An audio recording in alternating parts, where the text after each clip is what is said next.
What's up, people? Welcome back to my channel, Truly Yours, and today we're finally going to get started on this fuel system along with the turbo bill. So I got some 80-pound injectors I'm going to be putting into my intake manifold, and I have a 450 wall barrel fuel pump. We'll get that installed and I'm going to bring you guys along. Let's do it. Alright, well, here's our intake manifold. So we're removing the factory fuel injector rail. What? What the fuck? And injectors.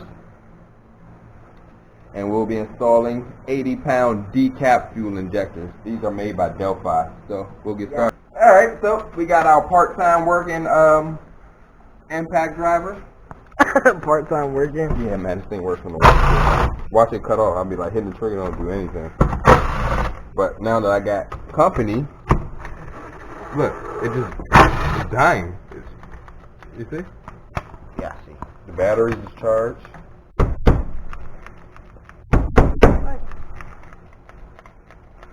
Yep.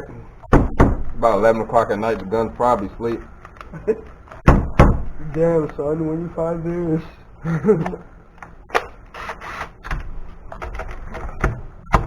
Do I look like I could do anything? Gay!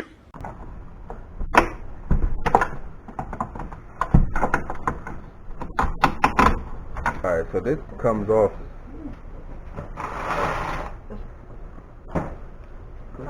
Hold on, I'll show you. So, yeah, that's how it comes off. You're doing too much. Bro. He's using a flathead screwdriver. See the difference? Oh, okay, so the decaps, these are just, can you see it in there? Yeah. These are shaved down so the hole's a little bigger, and then this one has two holes into it. What I'll do is put a screenshot into the picture with a better video or better picture.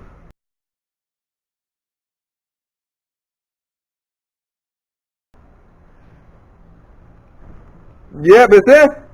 That's how you do it, people. You are. So I'll get all these done, and then I'll flip the camera back on so we can actually start on the fuel pump and wall barrel. That shot, just go pow. Like do a little hand transfer. Yeah, you can. No, I'm gonna go like. Hey people, just a quick update. Do have all of the injectors in.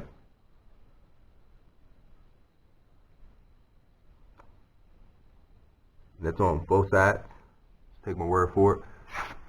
Alright, so what I did here, this is a bung. Now this line here runs over to each fuel rail, and this here was a Schrader valve in there at first for like checking your fuel pressure. So what I went ahead and did was, under this bung, I took the Schrader valve out and I put this bung on. The reason for that is because this truck was was a returnless fuel system, meaning I had no fuel returning back to the fuel tank. Whatever came through these pressure lines were just stuck here. Had no way of going back. So a lot of forums, a lot of researching, everything to make this system work properly and have enough fuel pressure. I needed to have a returnless fuel system. I mean a return fuel system. So I added this bung here. I'll show you the regulator setup I'll be using. Okay. So this here is the fuel regulator setup. This is a kit that On3 Performance sold or sells. So this fitting would go on here like so. This is a block off. You will put your fuel regulator or pressure gauge on the front of it. On the bottom of here is your return back to your tank. So if you take your Schrader valve out here, everything that the injectors need, it will need, and it will take and use. You can adjust your fuel pressure with this screw right there on top, and everything that's not used will be pushed to the bottom of this regulator I have an AN line that'll run from the tank all the way up here to the bottom of that fuel regulator, and that's going to be my return system. I didn't record pulling out the fuel pump because it's just pulling out a fuel pump, dropping the tank and pulling the fuel pump. But I did get that pulled, so there's my fuel tank. These fuel tanks just have a basic locking ring like this. You usually hit these little notches and corners, spin it around, and then usually pops up. You kind of want to vacuum or blow off any excess dirt so it doesn't drop in the tank. So I did that for the most part. And you want as little fuel in here as possible if you're doing it on the ground like me. So let me show you the fuel pump. These three lines here, this is your feed to your injectors and your fuel rail. This one here is your evap system, and this also is the evap. This goes to like the canister valve or canister vent that's under the truck also. Alright, let's get to the fuel pump. So now the fuel pump was the worst setup I've ever seen. So I'll just take you guys along what I've done so far and how I'm going to finish it off. So this here is your stock fuel pump. Alright. This set inside of here, this here is my 450 wall barrel pump. But before this took its place here. This line here ran to this. So you had the pump pumping this little canister up, and then you had the other vent from here that goes to the hat part of it.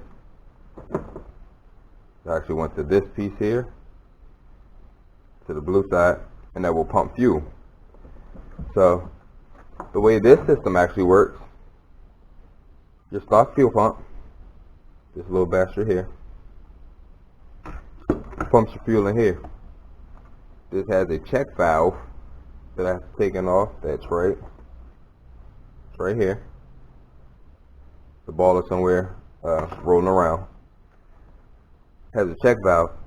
So your fuel will come in here from the pump, and it'll fill up. It gets here, and you're at an idle or it doesn't need as much fuel pressure. It bleeds off and it goes back into the tank.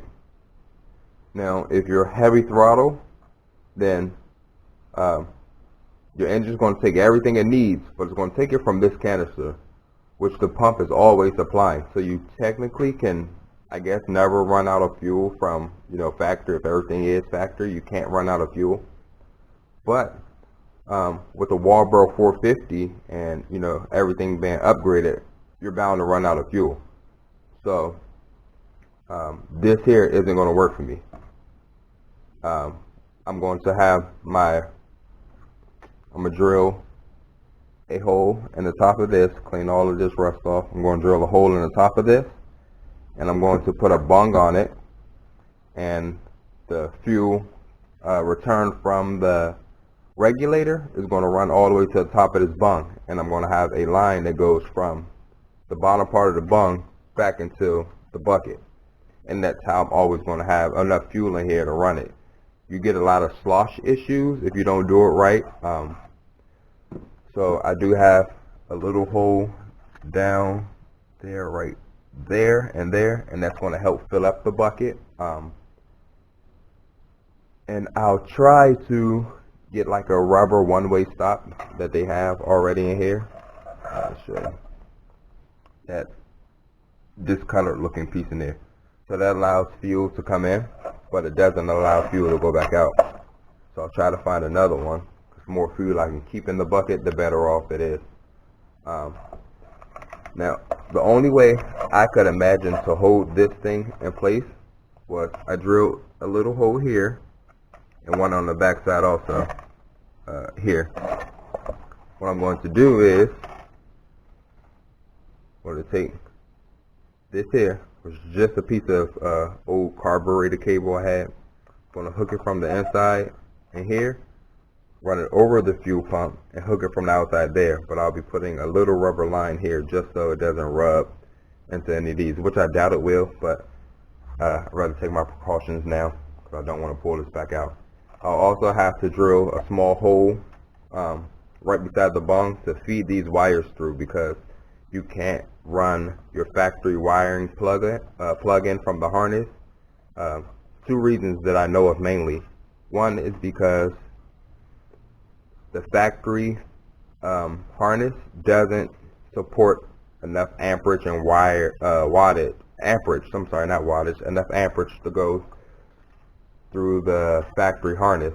So what I'll be doing is taking this, be connecting this harness here, but I'll be cutting it to keep my hole small that's on my hat. I'll cut it, feed the lines through. I'll epoxy the top of this, reconnect these, and then under the truck, I'm running a fuel relay kit.